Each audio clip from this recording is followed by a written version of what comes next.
In this lesson, we're going to talk about exception handling. Let's start at the beginning here.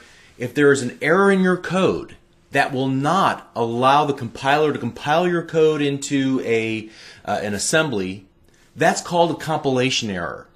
Now, you can modify the code until you get it working so that it will compile. That is not what we're talking about when we talk about exception handling. Instead, we're talking about errors that occur while your application is running. These are sometimes called runtime exceptions. And there are many reasons why a runtime exception might happen. It could be that the logic of the application that you wrote is incorrect and the runtime cannot continue beyond a certain spot. It could be that the application is attempting to operate on data that can't be parsed or converted to the proper data type. Perhaps the data is input by hand by an end user, but the programmers didn't validate the data prior to attempting to actually use that data that's typed in by the user. Now, these type of exceptions are usually introduced by developers, or they really should be accounted for by the developers and should be found during rigorous testing prior to releasing the application to your end users. Now, on the other hand, an exception could occur as a result of a dependency on some external system that the developers have no control over.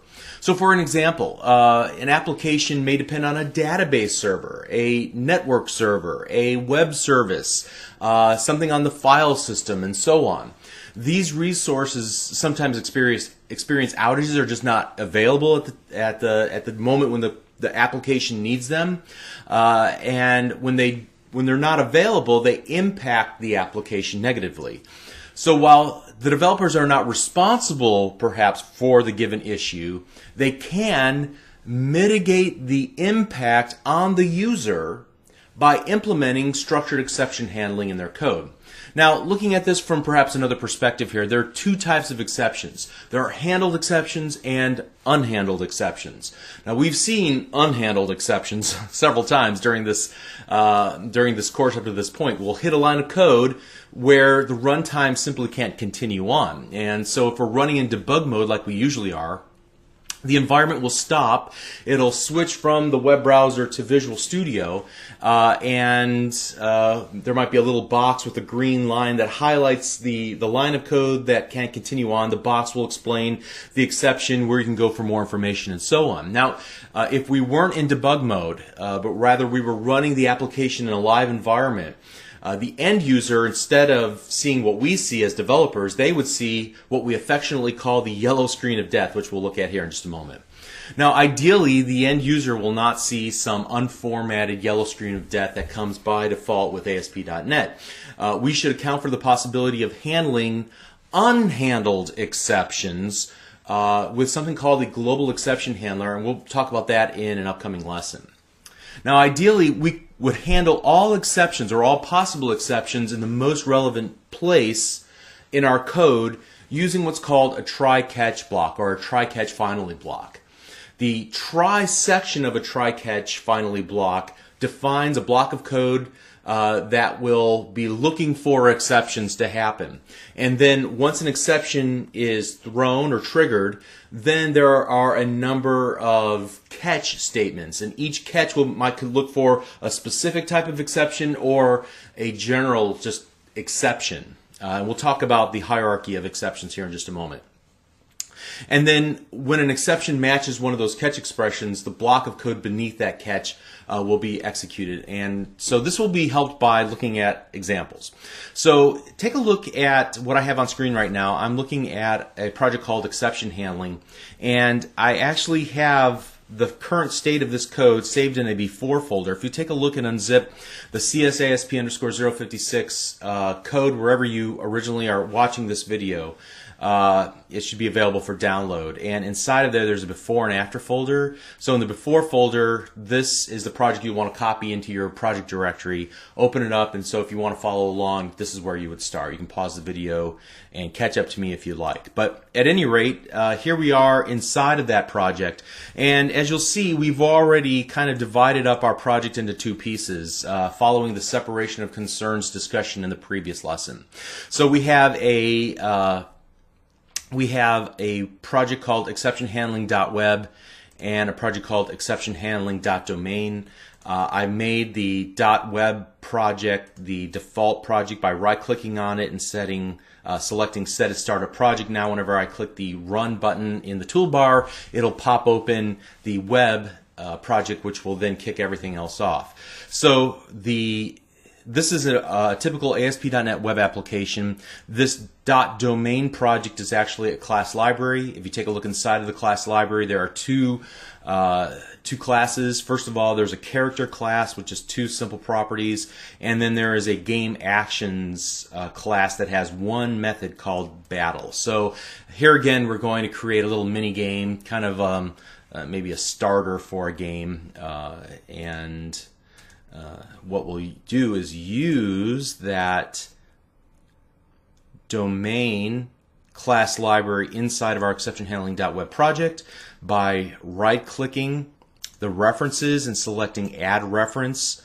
You'll want to scroll down on the left to Solution Projects and then find your domain project. Should be listed there. I can't move that over. I hate when this happens. There we go. You can see that's the full name of the project and then the path off to the right-hand side. Cancel out of that. All right, and if you don't see that listed there, that's probably because you didn't build this project first, so you'll want to right-click and select Build first.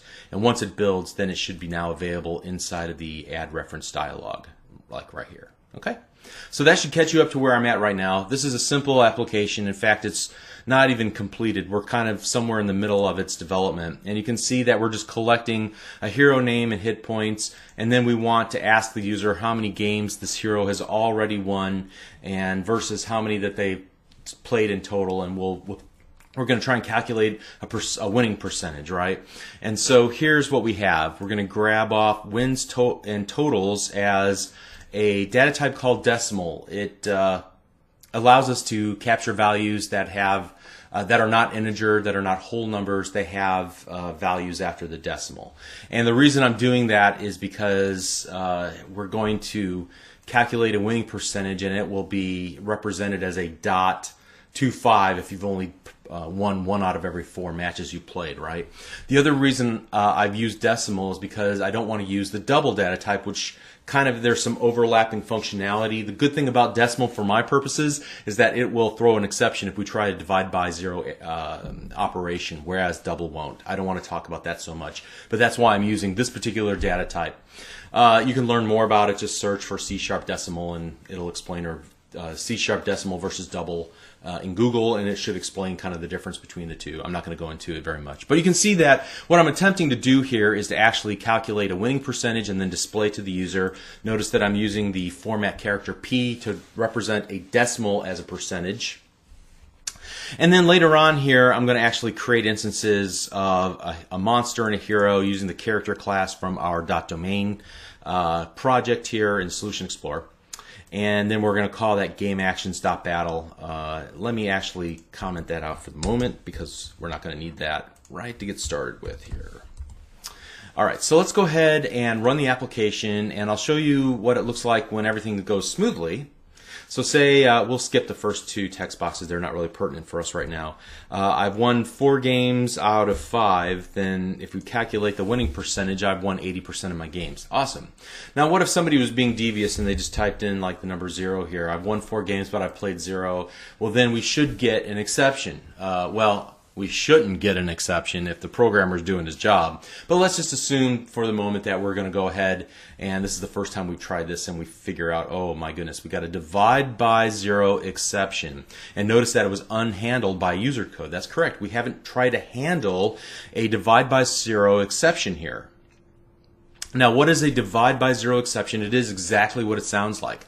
What's more interesting is that this divide by 0, it actually inherits from a base class called exception.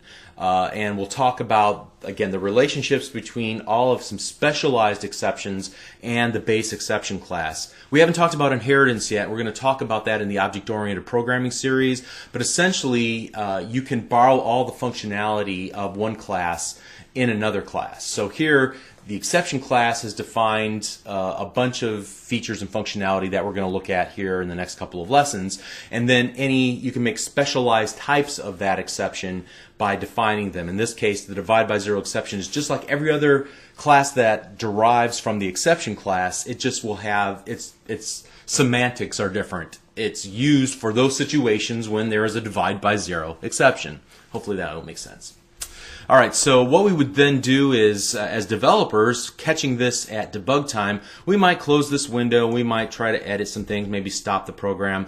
But what if we were the end user and we discovered this exception by running the application because the programmers were sloppy and they didn't fix this type of, they didn't foresee this type of situation happening?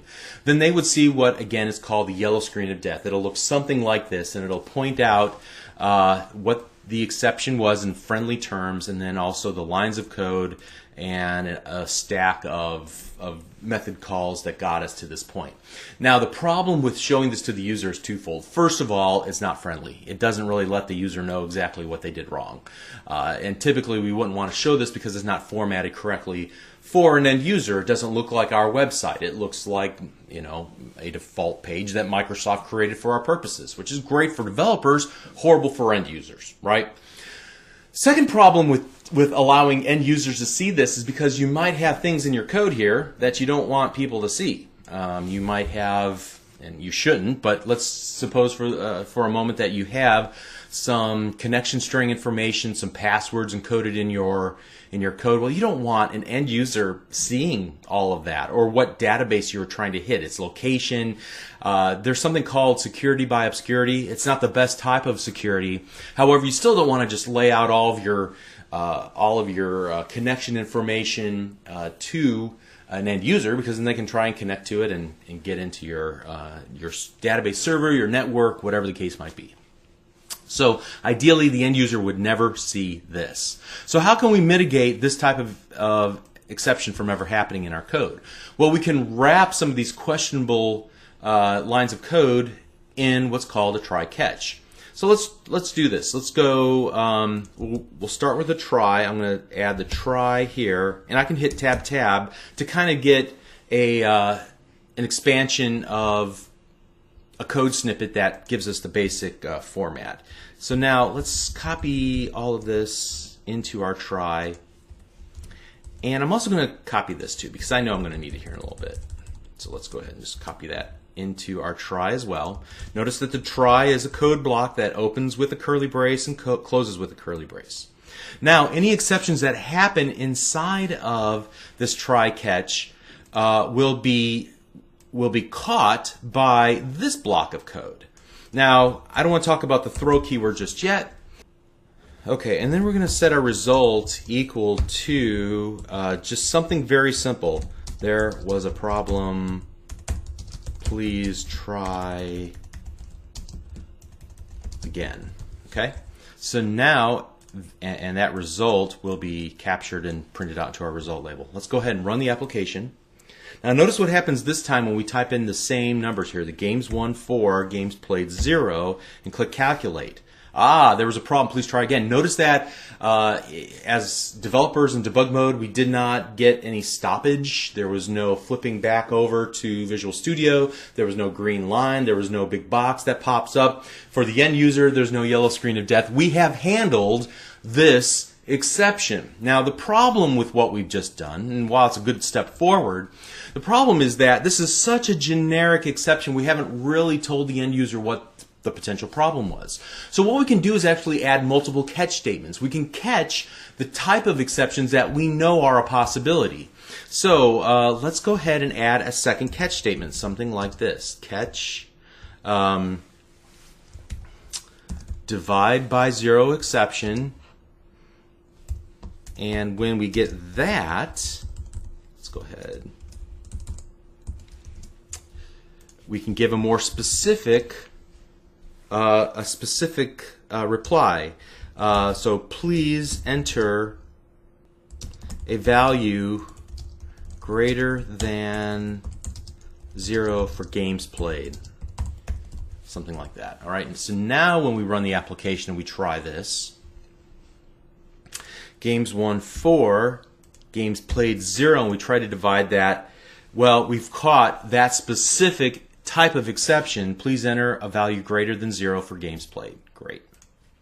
All right. So first thing that I want to point out is that as we start catching exceptions, we want to catch the most specific exceptions first and the most generic last. Like I said, all exceptions derive from this exception base class, and it will be kind of the catch-all exception catch.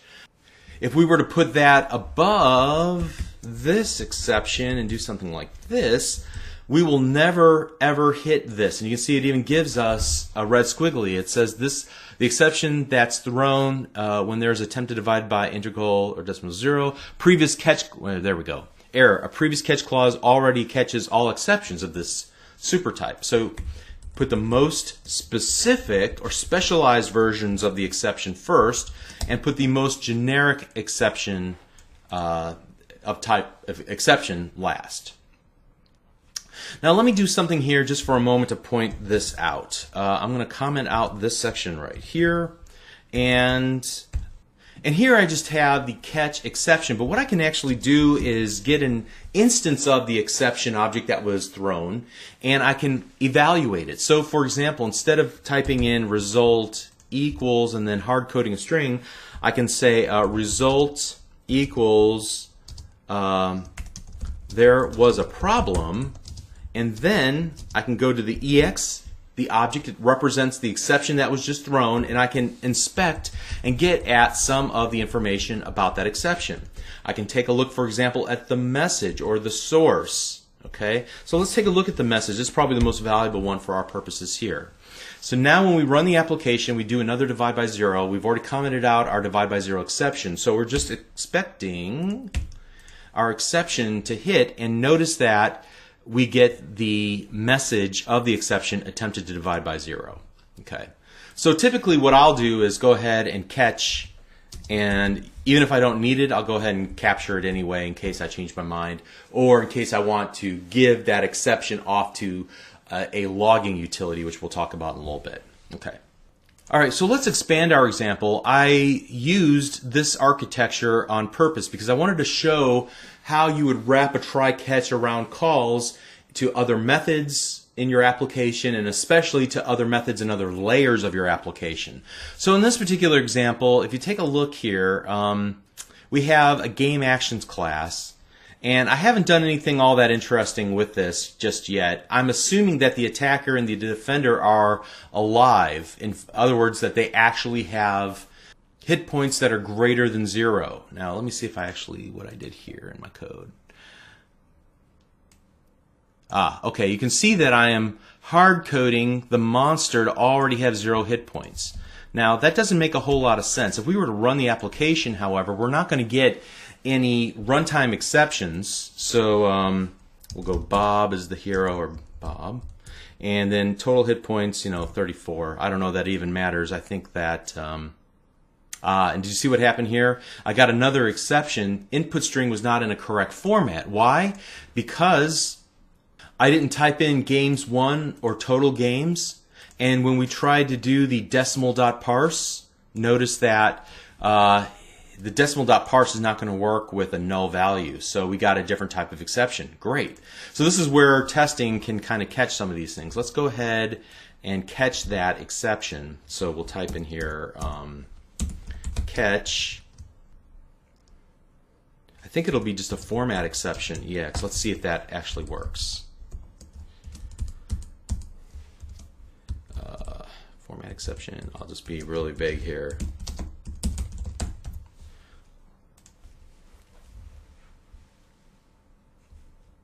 So let's hit that.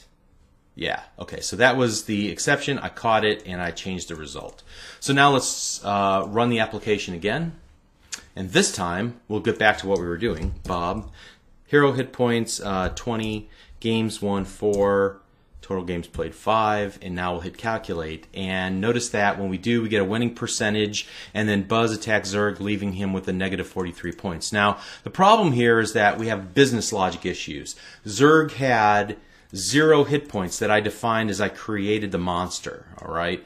And so what does that mean? That means that we shouldn't be able to attack somebody who's already dead. And furthermore, the hero should not be able to attack if he's already dead, if he has 0 hit points. So these are not problems with the .NET framework. These are problems with logic inside of our own application. So what we should always do is go here and let's do some checks before we actually allow these calculations to happen. And if there is a problem in our code logic, then we should throw an exception to whoever calls this method. So in this case, you can see that I'm checking to make sure that both the attacker and the defender have hit points that are greater than 0. If they're not, we're going to use the throw keyword. So we're going to throw a new instance of this class called argument out of range exception. And this is a exception that's defined in the .NET Framework class library.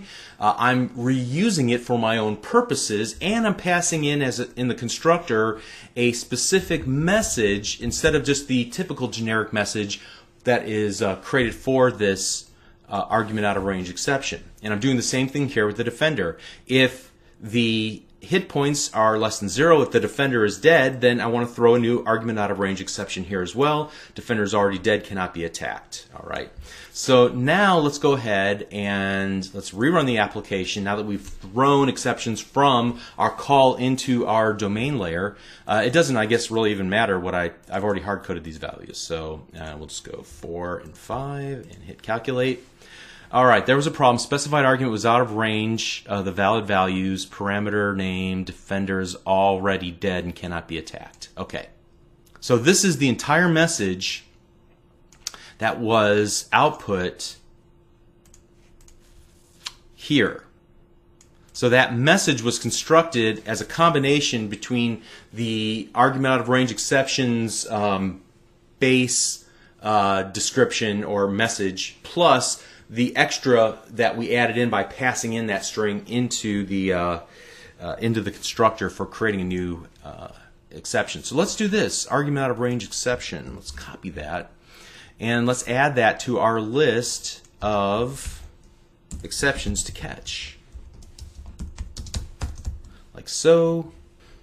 And we'll go result equals either the attacker or the defender are already dead. All right. And so now when we run the application,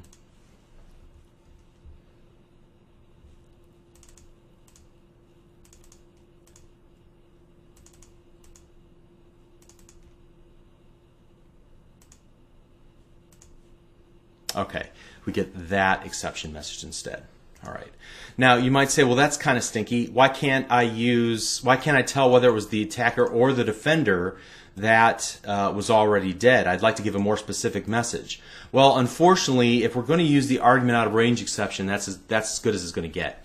However, in a upcoming module lesson, we're going to talk about creating custom exceptions. So I can create a new exception that derives from exception, just like every other exception does. And then I'll make it specific, something like attacker is dead exception or defender is dead exception. Now I have 2 new exceptions. I can use them specifically to communicate back what the problem was inside of my domain layer back to the caller in the web layer. Okay. So now that pretty much sums up all of the demonstration, except one last thing here. There's also something called a finally. And you would use the finally to perform what's called cleanup. And it's hard to describe what cleanup is just now, but I'm going to paste in some an explanation here that you probably won't need this until you start working with external resources where you keep an open connection and a handle on some resource, a database connection, a connection to the file system or to the network. You have a lock on that resource. And so when you hit an exception, ideally you would the very last thing you do is perform a cleanup step, this finally step. So in other words, you're running the application, you hit an exception, you run the catch, one of the given catches, and then before we fall out of the try catch finally, it will perform anything inside of the finally, close down connections, loosen everything back up so that they're free to be used by other instances of the application or other users or other programs, and then you can continue on with your application. So once we get into working with some external resources, this will become useful. Right now, we don't really do anything with it. Just keep that in the back of your mind. Okay, so I think I've run through the basic syntax for the try, catch, finally statement. I just want to make a few more quick observations, or actually state a few rules that might not be so obvious as you first start using try, catch, finally. First of all, you always list your catch exceptions, like we said, from the most specific to the most generic. Therefore, that catch, like we said earlier, will be the last catch. The catch exception EX will be the last one. You'll catch all the more specific ones prior to that in the list. The first exception that matches the current exception that's being thrown will be fired off. So if there are multiple exceptions, which I'm not sure is even possible, but if, let's say there were, or they fell in the same category of exceptions, let's say when you create your own custom exceptions, you have a richer hierarchy where there's a more general exception that derives from exception, and then from that custom exception you created, you have even more specific exceptions.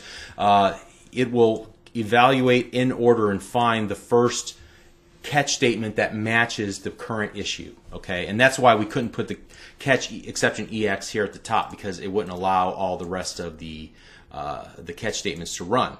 Why? Because they're evaluated in the order that they're listed. All right. The second rule that you should always keep in mind is that you should always wrap a try-catch around anything that you do not have direct control over. So, for example, if we were attempting to access a database, we should wrap copious amounts of try-catch statements around various parts of that process, connecting to the database, running a query against the database, retrieving results back. We want to make sure that all of that is wrapped up, because there's so many problems with communication between the server that's running your application and the server that's hosting the database. The same is true for calling external web services. Now, what is a web service? It's basically allowing your application to communicate without a user interface. So other applications can make calls into a given web service. For example, the PayPal web service. It's not called that. It's called the Website Payments API, which I use for my own website. I make a call into. Now, the user never sees the word PayPal come up, but that's my payment processor. So I'm making calls behind the scenes. The user never sees it, but I'm making calls into methods that are defined in web service. So that's a web service. And so whenever I make a call out to that, there's a lot of things that could go wrong. The communication between my server and PayPal servers could be interrupted. Packets could go astray. There could be a problem on PayPal side. Maybe they have an outage. Maybe they're getting attacked, DDoS, whatever the case might be. But in that case, that's something I cannot control. I want to wrap try-catches around calls out to web services. This is also true for calling out to the file system on your own local computer, to the network. So if it's making calls out to shared folders out on your corporate network, those are the sorts of things you want to wrap try-catches around. Now, for example, you could attempt to write to a disk, but what if that disk is full? That's especially true with mobile applications where you don't have a lot of disk space. What if the disk is write protected and you don't have privileges to write to that disk? What if there's some other mitigating circumstance that you can't account for? Well, when in doubt, wrap a try-catch around it. Third rule, you should always wrap a try-catch around method calls that you know return exceptions. So exceptions, this is key. Exceptions are the key, the primary way that methods should communicate failure, whether in the same layer or in between layers of your application. So in an upcoming lesson, I'm going to show you how to communicate through what I said custom exceptions a moment ago, exceptions that inherit from the exception class but are specific to your application and to the logic in your apps. This gives you a richer way to communicate a specific domain-related issue in your application. As a result, as opposed to some of these For example, format exceptions, divide by zero exceptions. These are built into the base class library. Now, the first implication of what I just said here a moment ago, that you should always wrap try catches around any method call, especially if you know that it returns an exception. The implication of that is that your method should always assume success. So you should be able to call into a void method, for example, and know that it finished successfully because it did not burp, because it did not bubble up an exception to the caller of that method. And if it didn't finish successfully, you would know that because it bubbles up an exception. All right. You should not need what are called status codes to indicate success or failure of a given method's functionality. I have an example of that here somewhere. I guess I lost it.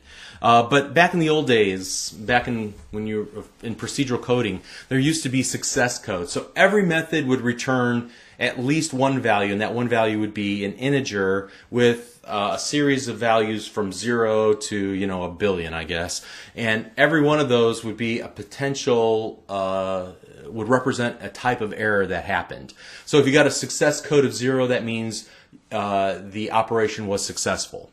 If you got a return code of 1, then that would mean that there was an error, but you don't know what it was. 2, there might have been a format exception. 3 was an argument out of range exception. 4 was some sort of custom error that you created. Okay, so it's generally not a good idea to use that system of returning back some sort of return code or success or failure code. Again, popular in procedural programming, but it's not the way you should do it today. You should always use exceptions to communicate failure, otherwise assume success. Now, the second implication of wrapping method calls in try catches is that you need to know what exceptions the given method will possibly raise. You should be asking yourself now, okay, well then how am I going to figure that out? Where can I go to find that information? Which exceptions are being raised by a method, whether in my own application or in another layer of the application? Well, I have a correct answer, but it's not an easy answer. Ideally, you have great documentation. It can come in different forms, but ideally you have a series of unit tests that fully demonstrate the capabilities of the code that you're about to call into. So any given method might have a dozen, 2 dozen unit tests that thoroughly test its functionality and even test failure conditions. And so you should be able to look through those unit tests and understand exactly how you would call into a method and what you would expect back in certain situations. It should show you all of the exceptions that are generated by a given method. Now, barring that, you would probably have to just go and look in the code itself. Some people add exceptions that are generated by a given method into a comment area above each method. Now, the problem with that is that it's easily out of date. The comments, unless the comments have been rigorously updated, then they may no longer represent the code as it works currently.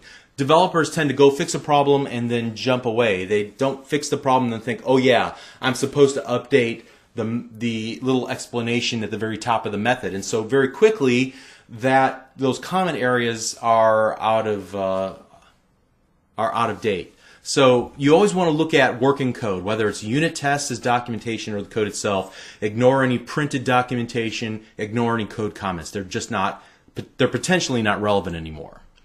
Okay, so the next rule or idea that I want to talk about with regards to exception is that when an unhandled exception happens in one layer, it bubbles up to the next layer, or rather to the next method call. So, for example, suppose here we encountered some sort of calculation error. If we didn't handle it right here, then it's unhandled, and it would bubble up out of the battle method and into whatever called that method. And if, for example, if our default.aspx that calls into battle, if it was not already wrapped in a try catch, then it bubbles up from there, and then from there and from there until you see the yellow screen of death. So in an upcoming lesson, we're going to talk about global exception handlers.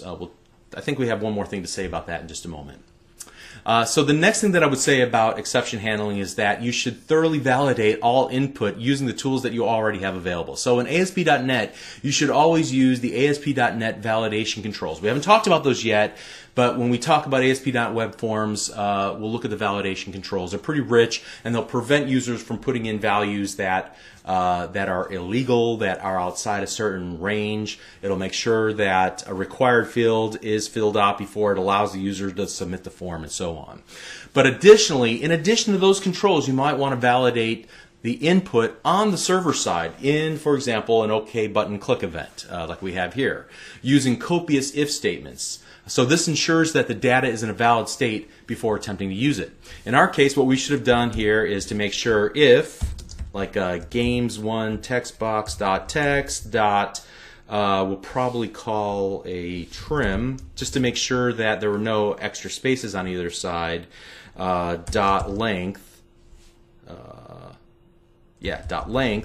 is greater than 0, then we can continue on and then, do that part. Or we can make sure if it's not equal to 0, then we might do, something return, send them a message, say, hey, you got to fill this out, whatever the case might be. But you want to do those calculations on the client, or those validation checks on the client and on the server, just in case on the client they have their JavaScript turned off. More about that later. But back to the matter at hand, your testing should be rigorous enough to ensure that any invalid end user choices or data entry can be caught before triggering an exception. In other words, even though I demonstrated it in this lesson, ideally you wouldn't have to wrap a try-catch around like these lines of code here. We should be able to make sure that they're within a given range. For example, make sure that the total is never 0. That just doesn't make sense, right? So ideally you wouldn't rely on an exception for that situation. You would use an if statement or your validation controls instead. All right, we're getting near the end here, but let's continue on with the kinds of things that are important about exception handling. You should log exceptions. Now, logging will allow you, the developer, to capture key information that'll help you diagnose an issue that an end user is encountering. So logging becomes your eyes and your ears on the user's computer in order to gain insight into why that exception is happening. In another mini-series, we're going to talk about a popular open source framework called Log4Net. It allows you to easily add application logging across your entire application just by adding it to your project and then making a method call here and there. You would typically catch an exception and then log it, or you could do it in the finally statement, or you can do it in the global exception handler. Again, we'll talk about all of that when we get into Log4Net more specifically. And then number 9, you should use the finally section, like we talked about a moment ago, to close any open connections to external dependencies like database connections, file connections, network connections, and things of that nature. And this will come in handy as we begin to rely on those sorts of external resources, like I said earlier. All right, so that's pretty much it for the basics of exception handling in .NET. In the next lesson, we're going to talk about ensuring that no exception bubbles up, no matter what happens inside the application. We're going to do that by creating what's called a global exception handler. All right, so we'll talk about that in the very next lesson. See you there. Thanks.